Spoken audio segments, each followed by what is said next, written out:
Hey guys, my name is Simpzy, how you all doing? Welcome back to some more Medieval Kingdoms Total War 1212 AD here today on the channel.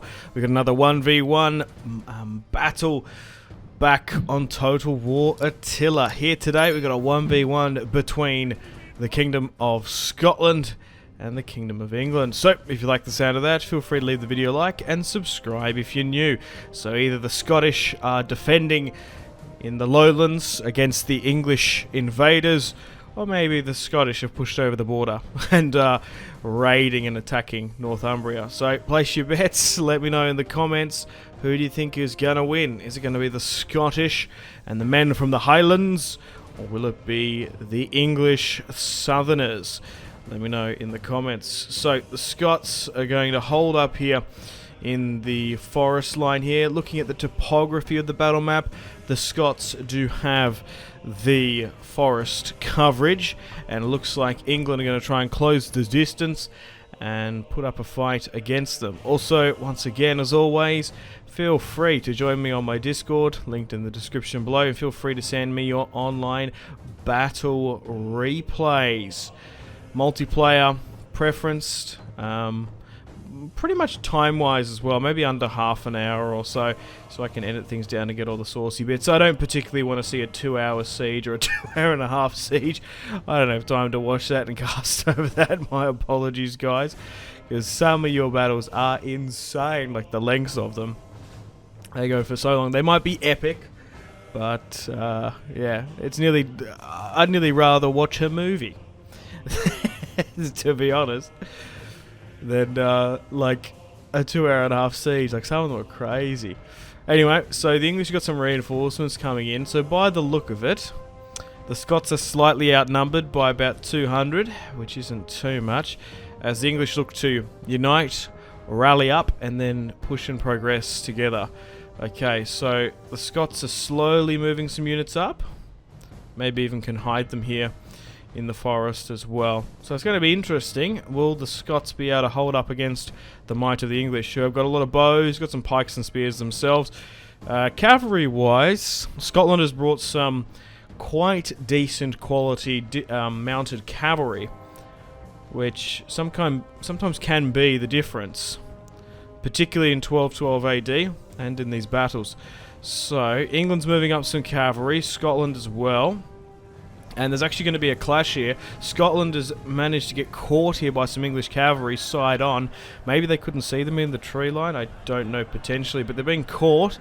These medium Scottish cavalry are just getting absolutely shredded and rip-roared by the English mounted knights. And they're not going to hold for much longer there. They're completely surrounded Scotland.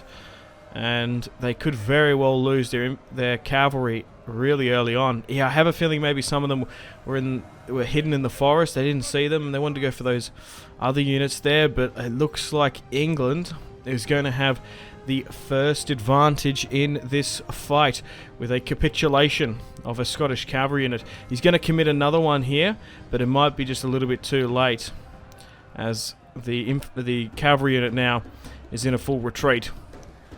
So fighting is broken out in the center. He didn't really need to push out like this, although he's got the defensive position at the back.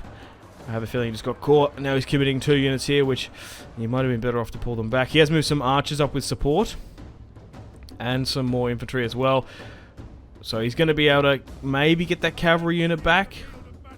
No, he's not. And even an English cavalry unit is threatening the main line. But he has managed to protect his heavy shock knights. So he's going to fall back further to a defensive position and wait for England to move up a bit. Okay, so he's got the high ground here in the forest. Sitting there will reduce combat effectiveness, but if he's got the archers, he should be alright. Also, if you're firing into the forest, it does shield you from projectiles as well to some extent. He's moved his archers just in front of the forest, so they should be able to arc their shots cleanly and try and clip and hit some of those skirmishers. But he's just got to be careful for that exact reason I was about to mention, just charging straight on into them. So the men of the Highlands are having not the best result here. They are just getting absolutely decimated here. A cavalry unit's gone, and now he's about to potentially use an archer unit there as well. As the English push further up, let's speed things up. As the English infantry and archers make a play. He does have a lot of pikes and infantry in the forest. So will he be able to pull this one back? Or if the momentum in this battle keeps going the way of the English, is probably going to be an English victory and a Highland clearance, potentially, if Scotland can't hold on to their freedom. But here we go. English infantry now pushing into the forest. They are getting clipped and hit by some skirmishers, but it seems like they haven't put much of a dent in. There's some archers there that have got caught, that weren't able to pull back. And the English are going to have to get stuck into those Scottish pikes sooner or later. There's even a bit of friendly fire going on, which is not good, just to top it off. Man, oh man, I feel for the Scottish in this one. They're having an absolute battering in this battle. Oh my god. Okay, so we've got some Highlanders there holding. The English now have managed to wrap around the front line. And they're hitting the Scottish as well. English longbowmen are helping out. So the infantry for the English is pushed up and engaged, locking down the Scots. Cavalry's flanking them.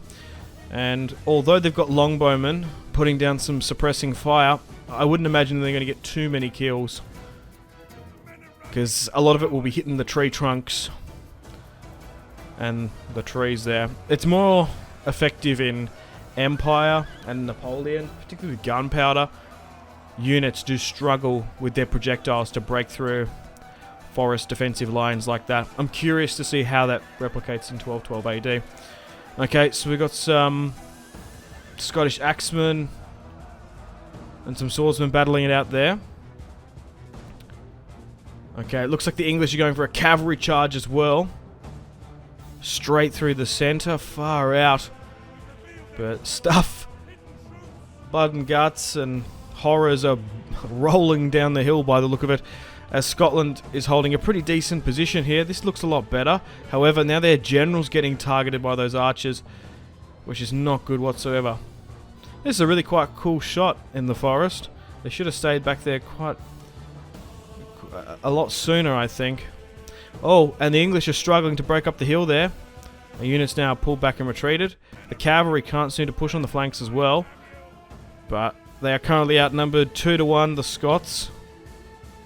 It'd be very hard for them to come back in this one, particularly with that. Oh, and the general's fallen as well. So the Scottish general's no more. That's going to send a huge morale debuff across the infantry. And it's only going to be a matter of time before they capitulate. Yeah, they ain't coming back from this. Particularly with that general just got sniped by the English longbowmen there. I feel bad for the Scots. The cavalry got caught, potentially just due to line of sight in the forest. They got smashed. The archers were caught as well at the front. And by the time they were ready to hold against a English charge, the general got sniped and the cavalry wrapped them around. So it was a clear-cut victory by the English in the end. It was a surgical-like precision performance. And the Scots get thrown back to the highlands and the lowlands from whence they came. They didn't lose hardly any of the English there. Yeah, maybe they were a bit off to charge at the first army before they rallied up the Scots. It was a pretty decent defensive line. Like, you definitely could have made this small forest and high ground work to some extent, but they just got caught in the end. And there we go, the English running down the last of the poor brave men of Scotland. And that's it. England is cheering with huzzah and victory as they won another. Some Highlanders there running down. Well, let's end it there. A close defeat for the Scots. And it's not going to show the stats and the casualties sustained and inflicted, which is a shame. But anyway, big shout out to the player in that replay. It's a shame that Scotland wasn't able to hold their own. But the English had a pretty decent victory, I guess. Anyway, thank you very much for watching. Hope you've enjoyed today's battle replay. I'm going to end the video here and play the outro. Take care, everyone. Stay tuned for more campaigns and battle replays across all Total Wars on the channel soon. Unfortunately, it's time to end the video here. Thank you very much for watching. Check out my social media links in the description below if you want to stay connected with me. I also want to say thank you to this month's patrons and channel members: Victor K, Sebastian C, Jordan K, Caesar L, Brian S, Tao, Lion B, Kyle P, Tom C, and White P. My name has been Simpzy. Much love from Australia. I'll see you in the next one. Goodbye.